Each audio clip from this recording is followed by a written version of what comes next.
আজ কক্সবাজার যাচ্ছেন প্রধানমন্ত্রী তারেক রহমান। সফরে শহীদ প্রেসিডেন্ট জিয়াউর রহমানের স্মৃতি বিজড়িত পিএম খালির পাতলি মাছুয়াখালী খাল পুনঃখনন উদ্বোধন করবেন তিনি। এছাড়া কয়েকটি উন্নয়ন কাজের উদ্বোধন করবেন। আশেপাশে ভাষণ দেবেন চকরিয়ার জনসভায়। প্রধানমন্ত্রীর আগমন ঘিরে পর্যটন জেলায় দলীয় নেতাকর্মী ও সাধারণ মানুষ উৎফুল্ল। কামরুল ইসলাম মেন্টুর প্রতিবেদন। কক্সবাজার শহরের অলিগলিতে এখন স্বাগত মিছিল, মিটিং সহ নানামুখী প্রস্তুতি। বিএনপি ও এর অঙ্গ সংগঠনের নেতা কর্মীরা চূড়ান্ত ব্যস্ত। কক্সবাজারের প্রধানমন্ত্রী তারেক রহমানের আগমনকে ঘিরে প্রাণ চাঞ্চল্য পুরো জেলা জুড়ে। দীর্ঘ সময় পর দলের শীর্ষ নেতাকে খুব কাছ থেকে দেখার ইচ্ছায় উন্মুখ দলীয় নেতাকর্মী এবং সাধারণ মানুষ।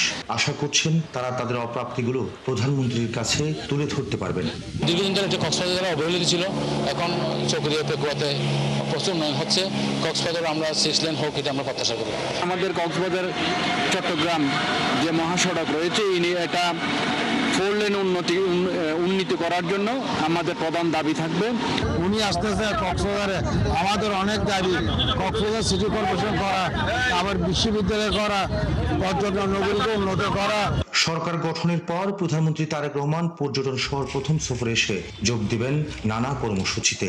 এর মধ্যে অন্যতম শহীদ প্রেসিডেন্ট জিয়াউর রহমানের স্মৃতি বিজড়িত পিএম খালির পাতলি মাছুয়াখালী খাল পুনঃখনন কাজের উদ্বোধন, ডোলহাজারায় বৃক্ষরোপণ, নবগঠিত মাতামুহুরী উপজেলা ও পেকুয়া উপজেলার ভিত্তিফলক উন্মোচন।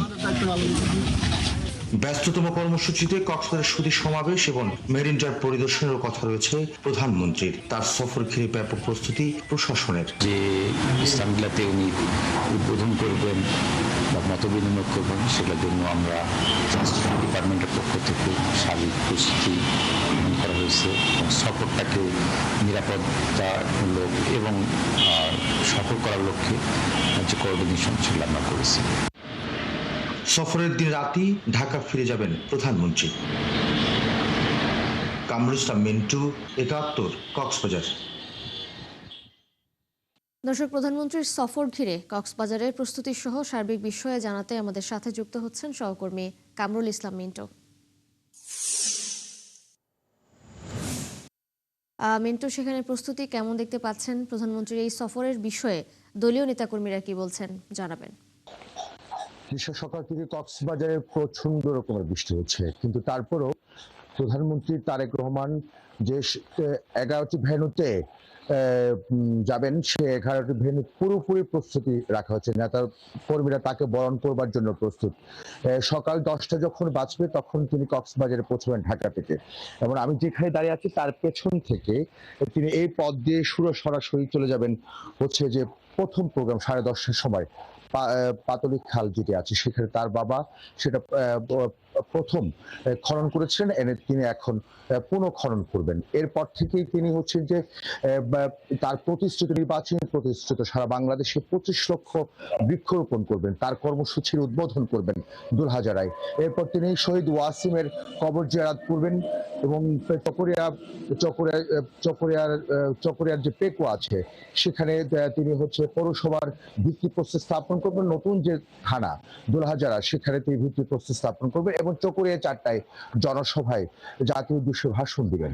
এবং এরপর পরে তিনি কক্সবাজারে চলে আসবেন। মেরিন ড্রাইভ বিশ্বের সর্বদীর্ঘ সমুদ্র সৈকত তিনি প্রদর্শন করবেন। এরপরে হচ্ছে তিনি সুধী সমাবেশে বক্তব্য রাখবেন। এই তার সফরকে ঘিরে, অর্থাৎ তিনি 24 বছর পর তিনি কক্সবাজারে আসবেন। এর আগে এসেছিলেন একটা নির্বাচনী অনুষ্ঠানে, একটি দলীয় অনুষ্ঠানে তিনি এসেছিলেন, এবং এরপর তিনি আসেননি। 24 বছর পর কক্সবাজার আসবেন। তার এই সফরকে ঘিরে নেতা কর্মীদের মাঝে উচ্ছ্বাস, উদ্বেলিত তারা, এবং তারা অনেক কিছু প্রত্যাশা করেন। কক্সবাজারে অনেক অসঙ্গতি আছে, অনেক অপ্রাপ্তি আছে, এগুলো তারা চেয়ে বসবেন এবং তারা আশা করছেন কক্সবাজারের যে সমস্ত সমস্যাগুলো আছে সেগুলো সমাধান করবে। তারা নানা দাবি তুলে ধরবেন এবং তারা আশা করছেন, কক্সবাজারের মানুষ আশা করছেন, নেতা কর্মীরা আশা করছেন, সাধারণ মানুষ আশা করছেন কক্সবাজারের যে অপ্রাপ্তিগুলো আছে, দাবিগুলো আছে, তিনি পূরণ করবেন। এবং সবকিছু মিলিয়ে কক্সবাজার আইন শৃঙ্খলা বাহিনী, দলীয় সরকার প্রধান যখন আসছেন, সকল প্রস্তুতি তারা গ্রহণ সম্পূর্ণ শেষ করেছেন। মিন্টু, ধন্যবাদ আপনাকে যুক্ত হবার জন্য। আপনি খোঁজখবর রাখতে থাকুন, নিশ্চয়ই আবারও যুক্ত হবে আপনার সঙ্গে। দর্শক, প্রধানমন্ত্রীর সফর ঘিরে কক্সবাজার থেকে জানাচ্ছিলেন আমাদের সহকর্মী কামরুল ইসলাম মিন্টু। প্রধানমন্ত্রী তারেক রহমানের কক্সবাজার সফর নিয়ে এলাকাবাসী উন্মুখ হয়ে আছে বলে জানিয়েছেন স্বরাষ্ট্রমন্ত্রী সালাউদ্দিন আহমদ। তার এই সফরে লবণের ন্যায্য মূল্য নির্ধারণ, চট্টগ্রাম কক্সবাজার আঞ্চলিক মহাসড়ক 6 লেনে উন্নতি করার বিষয়ে গুরুত্ব পাবে। এছাড়াও ব্লু ইকোনমি ও একটি মেরিন সায়েন্স ইউনিভার্সিটি প্রতিষ্ঠার দাবিও বিবেচনায় রয়েছে বলে জানান স্বরাষ্ট্রমন্ত্রী সালাউদ্দিন আহমেদ। শুক্রবার বিকেলে কক্সবাজারের চকরিয়ায় প্রধানমন্ত্রীর কর্মসূচি স্থলগুলো পরিদর্শন শেষে এসব কথা জানান তিনি। বলেন, প্রধানমন্ত্রীকে বরণ করে নিতে উন্মুখ হয়ে আছেন সমুদ্র জনপদের মানুষ। নবগঠিত মাতামুহুরী উপজেলা ও পেকুয়া পৌরসভার জন্য প্রধানমন্ত্রীকে ধন্যবাদ জানান। মন্ত্রী আরও বলেন, চকরিয়ায় ডুল হাজারা সাফারি পার্কে সারা দেশে 5 বছরে 25 কোটি বৃক্ষরোপণ কর্মসূচির উদ্বোধন করবেন প্রধানমন্ত্রী। প্রধানমন্ত্রী মূলত জাতীয় বৃক্ষরোপণ কর্মসূচি উদ্বোধনের জন্য দুলাজারা সাফারি পার্ক সংলগ্ন এলাকায় বৃক্ষরোপণের মধ্য দিয়ে সারা দেশে 25 কোটি বৃক্ষরোপণের উদ্বোধন করবেন। এই জায়গাকে তিনি উপযুক্ত মনে করেছেন বৃক্ষরোপণের জন্য। আলহামদুলিল্লাহ, সেই সুবাদে ওনার কক্সবাজার সফর এই এলাকার, এই জেলার মানুষের প্রাণের দাবি। তিনি প্রধানমন্ত্রী হওয়ার পরেই প্রথম আসছেন। বিএসএফের গুলিতে বাংলাদেশি যুবক নিহতের বিষয়ে আরও তথ্য জানাতে আমাদের সাথে মৌলভীবাজার থেকে যুক্ত হচ্ছেন সহকর্মী আহমেদ ফারুক মিল্লাত। মিল্লাত, একটু জানাবেন নিহতের বিষয়ে বিজেপি কি বলছে? মৃতদেহ ফিরিয়ে আনতে কোনো পদক্ষেপ নেওয়া হয়েছে কিনা সে বিষয়ে একটু জানাবেন। তিশা, আপনাকে ধন্যবাদ। আপনি খবরে যেমনটি বলছিলেন যে ঘটনাটি ঘটেছে মূলত গতকালকে সন্ধ্যা 7টার দিকে এবং শরীফপুর সীমান্তের দত্তগ্রাম এলাকায়। এবং আমিও তো আমার পিছনটা আপনি দেখতে পাচ্ছেন, যেহেতু শরীফপুর যে এলাকাটা যে ঘটনা ঘটেছে দত্তগ্রাম এলাকা, সেখানে এত নেটওয়ার্কিং নেই। ফলে আমি যেখানে দাঁড়িয়ে আছি সেটা হচ্ছে চাতলাপুর চেকপোস্ট, আমার থেকে একটু প্রায় 10-11 কিলো দূরে, এবং হাতের বায়ে চলে গেছে শরীফপুর এলাকা। এবং মূলত যে বিষয়টি হয়েছে যে ভারতের অভ্যন্তরে প্রায় 500 গজ মানে অভ্যন্তরে, যেটা সীমান্ত এলাকা, এখানে একটি নদী আছে, মনু নদী আছে, এবং মনু নদীর ওই পাড়টাও বাংলাদেশ, এবং সেখান থেকে প্রায় 500 গজ অভ্যন্তরে মূলত এই ঘটনাটি ঘটেছে। এখানে যেটি বিজিবি এবং পুলিশ সূত্রে যেটি জানা গেছে সেটি হচ্ছে এখানে যারা আছে তারা মূলত আসলে চোরা কারবারের সাথে অনেকেই জড়িত থাকে। ফলে এখানে এই বিষয়টি নিয়ে মূলত একটি সংঘাত হয়, এবং বিএসএফ তখন যেটা বিজিবি সূত্রে জানা গেছে, বিএসএফ তখন আত্মরক্ষার্থে তারা যেটা গুলি ছুড়েছে এমনটাই আমরা জানতে পেরেছি। এবং যে যুবক নিহত হয়েছে তার নাম মুজিব আলী, এবং সে বর্তমানে ভারতেই তার মরদেহ আছে। এবং আমাকে বিজিবি যে 46 যে ব্যাটালিয়নের লেফটেন্যান্ট কর্নেল সরকার আসিফ মাহমুদ সিও, উনি আমাকে জানিয়েছেন যে তাদের সাথে আলোচনা হচ্ছে, এবং একটা ভারতীয় আইন মোতাবেক বাংলাদেশের যে কুলাউড়া উপজেলা, এখানে কুলাউড়া উপজেলা থানা আছে, এবং থানার সাথে যোগাযোগ করে পরবর্তীতে হয়তো এই মর্দটা কিভাবে আসবে, কখন আসবে, অথবা আজকে আসবে কিনা সেটা হয়তো পরবর্তীতে জানা যাবে। এবং আরেকটি বিষয় আপনাকে জানিয়ে রাখি, মূলত এই এলাকাটা বেশ রিমোট এলাকা এবং একটি গহীন এলাকা। ফলে এই জায়গাতে প্রায় সময় এ ধরনের মানে চোরাচালাই যারা আছে তারা চোরাচালাই করতে গিয়ে নানা সময় তাদের মধ্যে অনেক সংঘাতের ঘটনা ঘটে, এমনটাই আমাকে সেখানকার এলাকাবাসী জানিয়েছেন। এবং বিজেপি যেটা বলছে সেটি হচ্ছে যে মূলত তারা অভ্যন্তরে চলে যাওয়ার কারণে তারা গুলিতে এই যুবকটি নিহত হয়েছে, এবং হয়তো পরবর্তী সংবাদ সংযোগে বিস্তারিত জানানো যাবে। তিশা, মিল্লাত, ধন্যবাদ আপনাকে যুক্ত হওয়ার জন্য। দর্শক, মৌলভীবাজারে বিএসএফ এর গুলিতে এক বাংলাদেশি যুবক নিহত হয়েছে, সেই খবর জানছিলাম আমাদের সহকর্মী আহমেদ ফারুক মিল্লাতের কাছ থেকে। রাতের আধারে পুশিন করা থেকে ভারত সরকারকে বিরত থাকার আহ্বান জানিয়েছেন পররাষ্ট্র বিষয়ক প্রতিমন্ত্রী শামা ওবায়েদ ইসলাম। শুক্রবার বিকেলে ফরিদপুরের সালথা প্রেস ক্লাবের ভবন উদ্বোধন শেষে সাংবাদিকদের তিনি বলেন, বিজেপি অত্যন্ত শক্ত অবস্থানে থেকে ভারত থেকে পুশিন করার চেষ্টাকে প্রতিহত করছে। এরই মধ্যে পররাষ্ট্র মন্ত্রণালয় থেকে ভারত সরকারকে 13টি চিঠি দেওয়া হয়েছে পুশিন বন্ধ করতে। তিনি বলেন, যদি কোনো বাংলাদেশি ভারতে থেকে থাকে তবে কূটনীতিক শিষ্টাচার মেনে ফেরত পাঠাতে পারে। একইভাবে বাংলাদেশে কোনো ভারতীয় থাকলেও একই নীতি অনুসরণ করে ফেরত পাঠানো হবে। কূটনৈতিক তৎপরতা চলছে এবং এরই মধ্যে সমস্যার সমাধান করা হবে। যে কোনো দেশের সাথে বাংলাদেশের আমার অবৈধ তাদের নাগরিকদেরকে ফেরত নেওয়ার জন্য বা ফেরত পাঠানোর জন্য একটা সুস্পষ্ট নীতিমালা আছে, একটা মেকানিজম আছে। আমরা আশা করব যে ভারত সরকার সেই মেকানিজম, সেই নীতিমালা অবলম্বন করবে। যদি কোনো বাংলাদেশি ওখানে অবৈধভাবে থেকে থাকে, তারা সেই নীতিমালা মেকানিজম ব্যবহার করে বৈধ পথে আমাদের সাথে কূটনীতির মাধ্যমে সেই বাংলাদেশিদেরকে ফেরত পাঠাবে। জয়পুরহাটে 5 বেবিতে মৃত্যুর আগেই নথিপত্রে মেরে ফেলা হয়েছে বয়স্ক ভাতাপ্রাপ্ত বহু বৃদ্ধ বৃদ্ধাকে। পরে তাদের কার্ড কেড়ে নিয়ে নিজেদের লোকজনকে দিচ্ছে চেয়ারম্যান মেম্বাররা। বিষয়টি জানাজানির পর অভিযুক্তরা বলছেন ভুলবশত হয়েছে, আর সমাজসেবা বিভাগ বলছে তদন্ত করে ভাতাপ্রাপ্তদের কার্ড ফিরিয়ে দেওয়া হবে। মজেম হোসেনের তথ্য ছবিতে প্রতিবেদন। জীবনের শেষ প্রান্তে এসে নির্মম প্রতারণার শিকার হলেন জয়পুরহাটের 5 বিবির অনেক বৃদ্ধ বৃদ্ধা। আমি বয়স্ক ভাতা পাবলাম, সেই বয়স্ক ভাতার 2 বছরতে আমি আর পাই না। আমার শাশুড়ি কোনো টাকা পয়সা পায় না, কিছু পায় না। আমিও যাই ঘুরে ঘুরে আমার শাশুড়িকে নিয়ে আসি।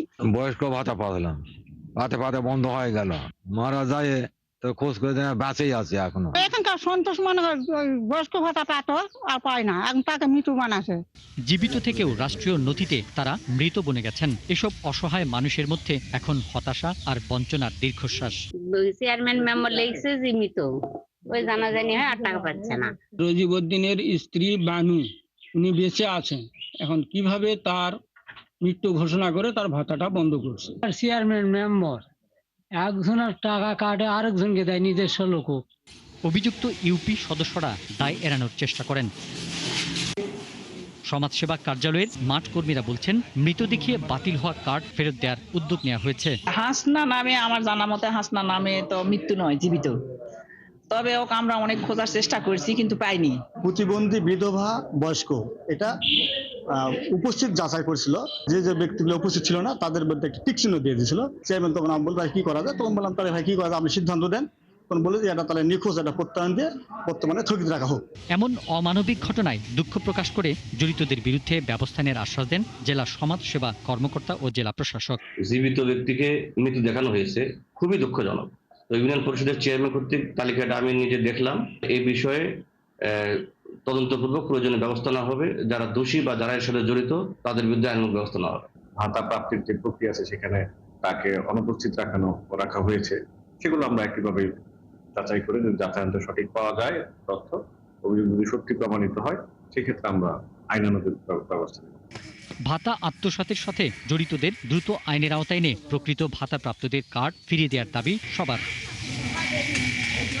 পিন্টু হাজং, ৭১। ব্রহ্মপুত্র নদের ভয়াবহ ভাঙনের কবলে পড়েছে ময়মনসিংহ নগরীর ৩১ নম্বর ওয়ার্ডের চর ঈশ্বরদিয়া এলাকার একাংশ। এরই মধ্যে বিলীন হয়ে গেছে অর্ধশত বসত বাড়ি ও ফসলি জমি। এখন ঝুঁকিতে পড়েছে শিল্পাচার্য জয়নুল আবেদিন উদ্যান। এলাকাবাসীর অভিযোগ, অপরিকল্পিতভাবে বালু উত্তোলন ও খননের কারণেই ভাঙন বাড়ছে। বাবুল হোসেনের তথ্য ও নুরুজ্জামানের ছবিতে প্রতিবেদন। ময়মনসিংহ নগরীর জয়নুল আবেদিন উদ্যানের ঠিক উল্টো দিকে রয়েছে সম্প্রসারিত ৩১ নম্বর ওয়ার্ডের চর ঈশ্বরদিয়া এলাকা। বর্ষার আগেই পুরনো ব্রহ্মপুত্র নদীর ভাঙনের কবলে পড়েছেন এখানকার বাসিন্দারা। এর মধ্যে অর্ধশতাধিক বসত ভিটা ও ফসলি জমি নদীতে বিলীন হয়ে গেছে। ঝুঁকিতে আছে আরো অনেক বাড়িঘর। অবৈধভাবে বালু উত্তোলন ও অপরিকল্পিত খননের কারণেই এই ভাঙন, বলছেন ক্ষতিগ্রস্তরা। অনেকেই বাড়িঘর ছেড়ে চলে গেছে নদীর পার থেকে। নদী ভাঙনে বালু খনন যখন হয় তখন বন্যার সিজনে সব পার ভেঙে যায়। জায়গা জমিন ভাঙতেছে, যারা কৃষি ফসল করে খাইতো তারা এগুলো করতে পাইতেছে না। মনে করেন ধান ধুন করতো, কৃষি করতো, ধনচা করতো, লাল্লা করতো, এগুলো অনেক নদীর ভেঙে যাচ্ছে। এলাকার মানুষ আরো জানান, দীর্ঘদিন ধরেই ভাঙনের কবলে তারা, অথচ ভাঙন রোধে কোনো সরকারি উদ্যোগ নেয়নি।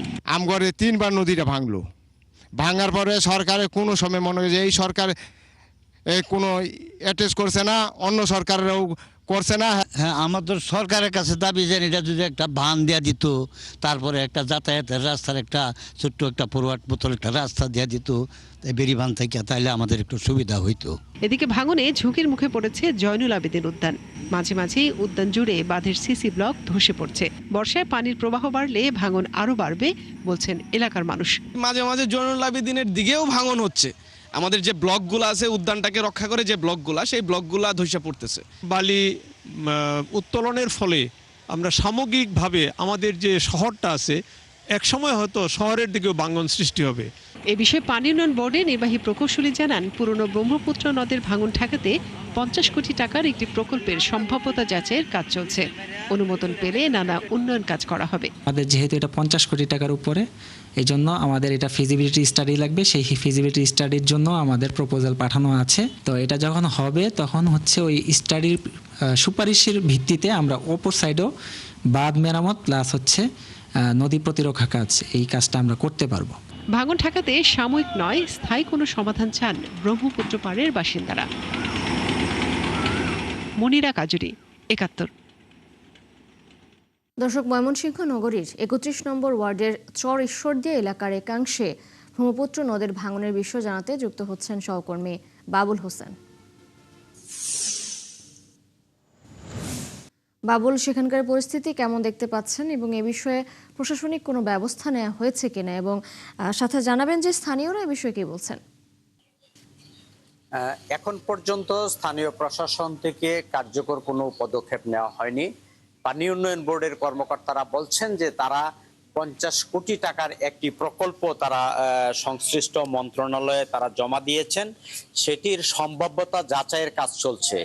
সেটি যাচাই শেষে যদি অনুমোদন মিলে তখনই তারা এই একটি বাঁধ অর্থাৎ একটি স্থায়ী সমস্যার সমাধানের তারা একটি ব্যবস্থা তারা নিতে পারবেন।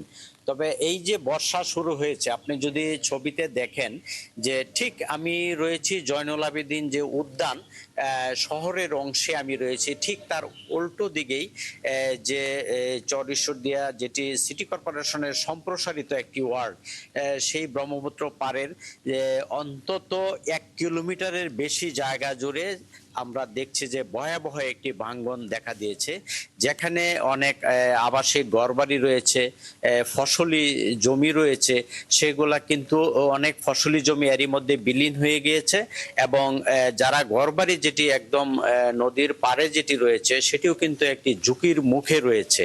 তো যারা এখানে বসবাস করছেন তারা বলছেন যে আসলে তারা যে কোনো সময়ে ব্রহ্মপুত্র ভাঙনের কবলে পড়তে পারেন এমন আশঙ্কা তাদের। এবং যেহেতু বর্ষা শুরু হয়েছে, প্রতি বর্ষায় এটি ভাঙ্গে, এবারও কিন্তু সেই ভাঙ্গন আমরা দেখতে পাচ্ছি যে সেই ভাঙ্গন কিন্তু রয়েছে। তো স্থানীয়রা যেটি বলছেন যে সরকারিভাবে আপনি জানেন যে ব্রহ্মপুত্র ড্রেজিং এর কাজ চলছে, একই সঙ্গে কিন্তু যারা বালুর ব্যবসায়ী, যারা বেসরকারিভাবে অবৈধভাবে অর্থাৎ স্থানীয় প্রশাসনের কোনো অনুমোদন নেই, তারাও কিন্তু সেই নির্বিচারে ব্রহ্মপুত্র জুড়ে বালু উত্তোলন করছেন। আমরা প্রায়ই দেখি যে স্থানীয় প্রশাসন থেকে একটি মোবাইল কোর্ট পরিচালনা করা হয়, কিন্তু তার সঙ্গে পাল্লা দিয়ে কিন্তু যারা বালু ব্যবসায়ী, যেহেতু একটি মোটা অঙ্কের বাণিজ্য এই বালুর সঙ্গে যুক্ত, সেই যারা বেসরকারিভাবে অবৈধভাবে যারা বালু উত্তোলন করেন তাদের এই দৌরাত্মের কারণে এই ব্রহ্মপুত্রের এই ভাঙন, এমনটি বলছেন যারা এখানে নদী পাড়ের মানুষ যারা রয়েছেন, তারা বলছেন যে এই যারা বালু উত্তোলন করে সেই অপরিকল্পিত বালু উত্তোলন এবং খননের কারণেই এই ভয়াবহ ভাঙন। তারা চাচ্ছেন যে স্থানীয় প্রশাসনের কঠোর নজরদারি এবং একটি স্থায়ী সমাধান। বাবুল হোসেন, আপনি রয়েছেন সেখানে, আমাদের সঙ্গেই থাকবেন, হয়তো পরবর্তী সংযোগে আবার যুক্ত হবো আপনার সঙ্গে। দর্শক, ময়মনসিংহ থেকে যুক্ত ছিলেন আমাদের সহকর্মী বাবুল হোসেন। নোয়াখালীর কোম্পানীগঞ্জ উপজেলার বামনী নদীতে ক্লোজার বাঁধের নির্মাণ কাজ প্রায় শেষ। কর্তৃপক্ষ বলছে প্রকল্পের মেয়াদের আগেই শেষ হবে কাজ। প্রকল্পটি পুরো বাস্তবায়ন হলে দীর্ঘদিনের জলাবদ্ধতা, লবণাক্ততা এবং পানি নিষ্কাশনের সংকটের স্থায়ী সমাধান পাবে মানুষ। মিজানুর রহমানের তথ্য ছবিতে প্রতিবেদন। উপকূলীয় এলাকা নোয়াখালী, যেখানে অতিবৃষ্টিতেই বন্যা ও জলাবদ্ধতা প্রকট হয়। উচ্চ জোয়ারে লবণাক্ত পানিতে এলাকা প্লাবিত হওয়ার পাশাপাশি দেখা দেয় নানা সমস্যা, যার স্থায়ী সমাধানে বামনী নদীতে ক্লোজার বাঁধ নির্মাণের উদ্যোগ নেয় সরকার। গত মার্চে প্রকল্পের ভিত্তিপ্রস্তর স্থাপনের পর ঠিকাদারি প্রতিষ্ঠান ও পানি উন্নয়ন বোর্ড যৌথভাবে মাত্র ৩ মাসে ক্লোজার বাঁধের মূল নির্মাণ কাজ সম্পন্ন করেছে। এতে কোম্পানীগঞ্জ ও কবিরহাট উপজেলার প্রায় ৯ লাখ মানুষ উপকৃত হবে। বাঁধটি নির্মাণ হওয়ায় ফসল, মাছের খামার, ফল ফলাদি সহ রক্ষা পাবে মানুষের জমি। এতে উচ্ছ্বসিত জেলাবাসী। হাজার হাজার মানুষের বাড়িঘর ছিল, সবগুলা ভাঙ্গি চলে গেছে। এখন বাঁধ হওয়ার কারণে ওই জায়গা জমিনগুলো, বাড়িঘরগুলো আমরা ফিরে অত আশা রাখছি। জোয়ারে বৃষ্টি আবার কষ্টবিদ্ধ হয়েছে এলাকার মানুষ। আপনার এখানে বাড়ি ঘর নিয়ে বহু কষ্ট হয়েছে। এখন যদি আল্লাহ বাঁধটা ক্লিয়ার হয়ে যায় তাহলে আমাদের চলব। এই বাঁধে সবার উপকার হইব, ইদি দান হইব, এটা হইব, সেটা হইব, গাছ গাছালাই হইব। এক কড়া জায়গা কোনো দিকে খেলতে যার যার জায়গাতে মাফি পরিমাপ করি এই জায়গাটা যার যার জায়গাতে ভোগ করবো। আমরা এই বৈরী আবহাওয়া, বৈরী প্রতিকূল পরিবেশ এবং এই উপযুক্ত সময় না হওয়ার পর ওই চ্যালেঞ্জটাকে নিয়েছিলাম যে আমরা কাজটা কমপ্লিট করব। পানি উন্নয়ন বোর্ডের কর্মকর্তারা বলছেন 2027 সালের জুন পর্যন্ত প্রকল্পের মেয়াদ থাকলেও জনগণের সুবিধায় কাজটি নির্ধারিত সময়ের আগেই শেষ হবে। প্রায় 150 বর্গ কিলোমিটার এলাকা কবিরহাট উপজেলা, কোম্পানিগঞ্জ উপজেলা এবং নোয়াখালী সদর এর উপকারভোগী হবে। প্রায় 9 লক্ষ লোকের সুবিধা পাবে। সংশ্লিষ্ট কন্ট্রাক্টর তারাও এগ্রি করেছে। তারা যেহেতু এগ্রি করেছে, আমরা চেষ্টা করেছি পানি উন্নয়ন বোর্ডে এখানে দিনরাত 24 ঘন্টা এখানে থাকার জন্য। গত 10 মার্চ পানি সম্পদ মন্ত্রী শহীদ উদ্দিন চৌধুরী অ্যানি এবং পরিবেশ, বন ও জলবায়ু পরিবর্তন মন্ত্রী আব্দুল আওয়াল মিন্টু যৌথভাবে এই প্রকল্পের ভিত্তিপ্রস্তর স্থাপন করেন। শান্তা ইসলাম, 71। দীর্ঘ 58 দিনের নিষেধাজ্ঞা শেষে বৃহস্পতিবার মধ্যরাত থেকেই আবারও বঙ্গোপসাগরে মাছ ধরা শুরু করেছেন উপকূলের মৎস্যজীবীরা। প্রায় 2 মাস কর্মহীন থাকার পর এবার তারা ভালো মাছ পাবেন বলে মনে করছেন। দীর্ঘদিন পর আবারও কর্মচাঞ্চল্যে ফিরেছে উপকূলের মৎস্যঘাটগুলো। ব্যবসায়ীরা আশা করছেন শনিবার সকাল থেকেই বন্দরে প্রচুর মাছ আসবে। সহকর্মীদের তথ্য ছবিতে প্রতিবেদন। মধ্যরাত থেকে মাছ শিকারের উদ্দেশ্যে বঙ্গোপসাগরে যাত্রা শুরু করেছেন বরগুনা উপজেলার লক্ষাধিক জেলে। তারা জানান, ট্রলার মেরামত করে জাল দড়ি গুছিয়ে বরফ নিয়ে বৃহস্পতিবার রাত 12টায় সাগরে যান তারা। এদিকে পটুয়াখালীর কলাপাড়ায় মৎস্যবন্দর আলিপুর ও মহিপুরে সমুদ্রগামী জেলেদের ছোট ছোট দল মাছ নিয়ে ফিরতে শুরু করেছে। শুক্রবার সকাল থেকে এসব ট্রলার ঘাটে ভিড়লেও মাছ ছিল কম।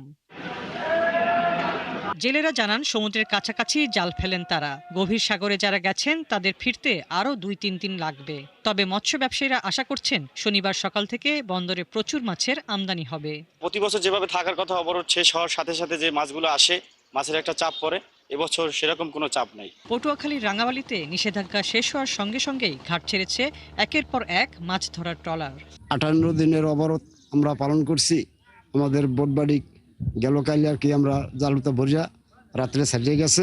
আশা করি সামনে মাছ পোনা আল্লাহ ভালো দেবে, এই জন্য আশা করি আমরা নদীতে রওনা দেব। সাগরে অবস্থানরত কয়েকজন জেলের সঙ্গে মুঠোফোনে কথা বলে জানা গেছে, যাত্রার শুরুতেই মোটামুটি মিলছে ইলিশের দেখা। 300 থেকে 600 গ্রাম ওজনের ইলিশ ধরা পড়ছে বিভিন্ন ট্রলারে। পাশাপাশি পাওয়া যাচ্ছে অন্যান্য সামুদ্রিক মাছও। মৌসুমের শুরুতেই মাছের উপস্থিতি জেলেদের মধ্যে আশার সঞ্চার করেছে। হাসিবা আলী বর্ণা, 71। দর্শক, দীর্ঘ 58 দিনের নিষেধাজ্ঞা শেষে সাগরে মাছ শিকারের বিষয়ে আর তথ্য জানাতে যুক্ত হচ্ছেন সহকর্মী মিলন কর্মকার রাজু। রাজু, মাছ আহরণ কেমন হচ্ছে সেখানে? জেলেরা কি পরিমাণ মাছ পাচ্ছে এই বিষয়ে তারা কি বলছেন জানাবেন।